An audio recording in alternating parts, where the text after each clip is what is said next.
Alright guys, you saw the B-roll flyby. For those of you that want to know, this is an INWIN 909 EK case. They made about 200 of these and it was released in 2020, around April. I would say out of the 200 that they made, about maybe as many as 15 went to media outlet, modders, etc. So total sale was probably like 180 units, of which this is one of them. Of course, it by default does not come in this color. It comes in a brushed silver, and I have powdered mine into something called prismatic jade.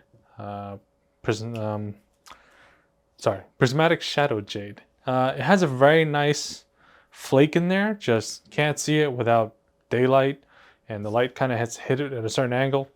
Obviously, that's not particularly amazing on a computer case that sits indoors, but you know, when the sun comes in, it looks nice. All right. As for the rest of the panels, by default, these panels come in this aluminum that has been anodized black, but it looks like shit. And when you touch it, it gets fingerprinty and it looks chalky all the time. So I sprayed mine satin black, and I think I've kept a nice sheen on them, but they still look black. They're not dull looking. That's the back of the case where, has the distro, which has the motherboard mounts on them, obviously. For those that were keen to the case, you'll see that all my screws are black. All my hardware are black because I changed all the screws and I painted all the hardware to be black. These cables are cable mod cables, gray, carbon yellow. You can see that this case supports two 480s. I have a 480 on both sides, obviously. This one is a GTS, just so I have more space. You need more space in the middle, especially if you have two D5 pumps at the bottom like I do. So this is a GTS, and on this side it is an EK XE. So I have a 60mm 25, I think 25, right? So, and then in the middles, I got some ZNT to run it, because you can't, I have a lot of fittings and hard tube in this. Not hard tube, but I have fittings down there for the most part. And I just have like 3 soft tubes in the entire thing, because you can't do this case without soft tubes, because you have to take the door off and put it back on. You can technically get away with, okay, I guess you would need a really extended D-plug, but then the moment you took the panel off, it would just leak, right? So drain wise, in the event you guys are able to get this case, or you have it and haven't used it, which I kind of doubt, but drain wise, that drain totally sucks. It's right here. You're gonna have another drain on a rad, because otherwise you're just gonna get water all over the place. But yeah, so cooling wise, the case does perform extremely well. It's open air. I don't know if you guys can see. Let me see if I can zoom in there. All right. Sorry, one manning the camera as I go. All right. So you see those vents in the middle there. You could put through 3 120mm fans behind it. Comes with a bracket. However, I find if you use thick rads, you can't get in there anymore. And also, it's not really necessary. I just have a filter in there, kind of prevents dust. But yeah, as for specs, see if I can get some better lighting on this thing. As for specs, what you're seeing here is the 7950X AMD running on Crosshair Extreme. I only use Asus Extreme boards for my dailies because they're reliable. The BIOS is probably the best out of all the partners. I'm not saying that because, it's just better than all the other motherboard manufacturers at this point.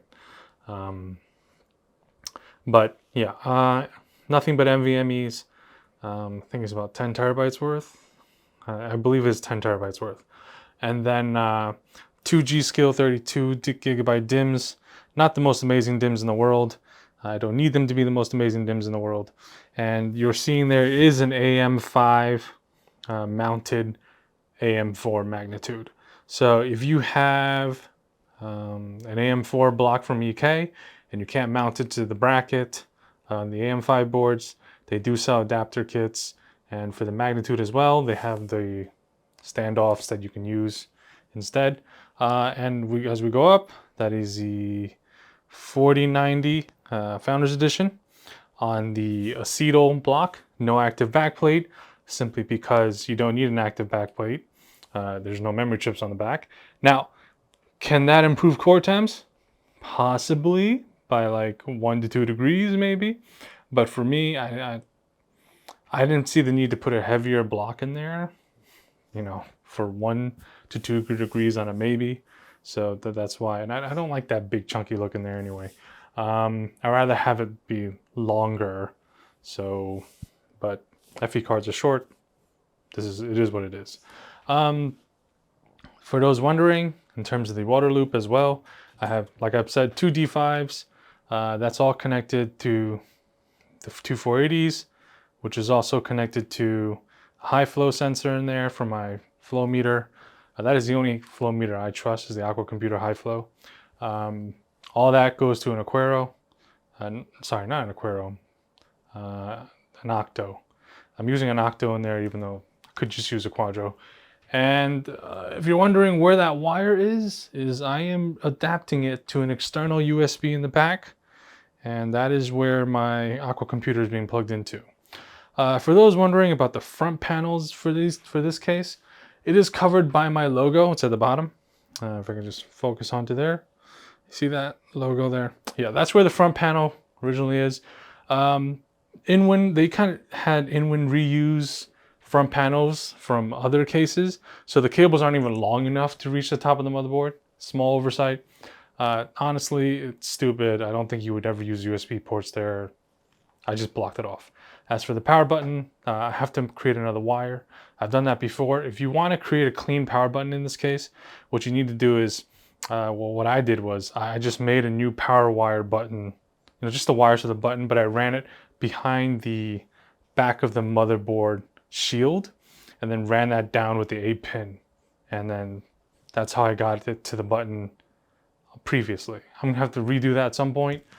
I've kind of forgot to do it this time. But yeah, I mean, I just pressed the button on the motherboard. I really don't care. It's like open case, right? So with that said, I'll get this hooked up. I'll just show you guys, quick temps real quick.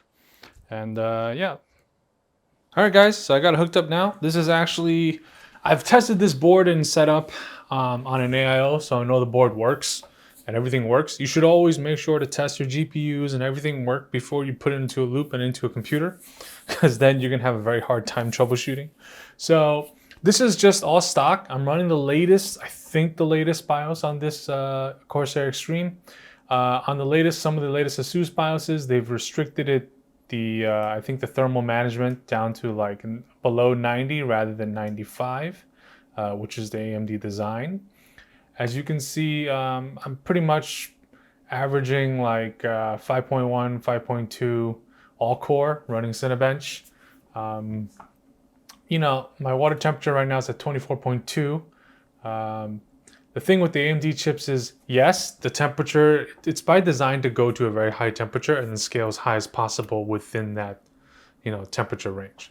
Now, that doesn't mean it's putting out a lot of heat. So if you guys that have a 7950X, you can actually cool that pretty well. Like, put it on the full load on Cinebench or something, and then just touch the radiator. You realize even though you're seeing 85C, 95C, it's not heat soaking your radiator.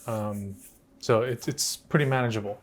So I'm gonna stop this. And that's one of the big differences in Intel and AMD, obviously. The Intel chips are hot as shit. And they definitely output the hot air in your radiator and you can feel it. But I can't even hear my fans because the fan curve is very very gentle. It's not an aggressive fan curve. So my water temperature idle was about 22. So it went up 2.6 under load. You know what? I'm actually going to do this. Since there's no real way for me to...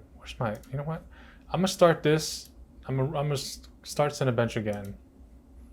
I'm going to run at the same time as Fernmark. And I'm going to draw like 500 watts in Fernmark or Combustor. Let you see. So right now, my GPU is at 24.9. 25, my hotspot's at 33. The memory temperature is 24. This block definitely does better on memory than in the Fantex. But I'm just gonna run a stress test. I want to see how much it's gonna pull. So board power draw 511 watts, definitely not low, but I just want to show my water temperature. Here, oh, you guys can see my temperatures here, dude. My GPU core's at 56 now. Yeah, the 512 is a lot, right? Chip power draw is 472. You're never gonna see this in regular gaming. You're gonna see like high 400s at best, I think. But yeah, see, fully loaded out. CPU's at 100. GPU's at 100. The GPU is overclocked a little bit, but okay, it's not going as high as I. So why is it not boosting higher? Let me see here. I have to look into that. That core clock looks lower than it should be. Where's my... I can hear my fans a little bit. Huh, interesting. I did apply that. Okay, I have to look into that. Maybe it's only for Combustor. I mean, these GPUs now kind of sense when you're running something like Combustor. But okay, so anywho's, I'm pulling a lot of wattage here. 502. I don't remember where the package power is on here, but this is pretty much full tilt. My water temperature has gone up about 4 degrees from idle. And yeah, so I mean, I expected to climb a little more, but I gotta say, I can definitely hear the fans going up a little bit, but anything within 5 degrees is extremely good, which this is not going to be 5 degrees because I'm already going over. But, you know, within 10 is decent. So I think this is probably going to be a delta of like 8 max once it kind of evens itself out. I'm actually curious. I've actually replaced it with the Quadro because I needed the Octo somewhere else. So let me see my fans. Okay, so my front fan and rear fans are going 1400 RPM, which I think this fan goes up to 1800. I think, yeah. So not maxed out, 68% fan. Definitely audible, but yeah, sensors again. I'm kind of gonna, I'm gonna even out about 7 delta. Not bad for the amount at full tilt. So with that said, thanks for watching. Stay safe. Take care and see you next time.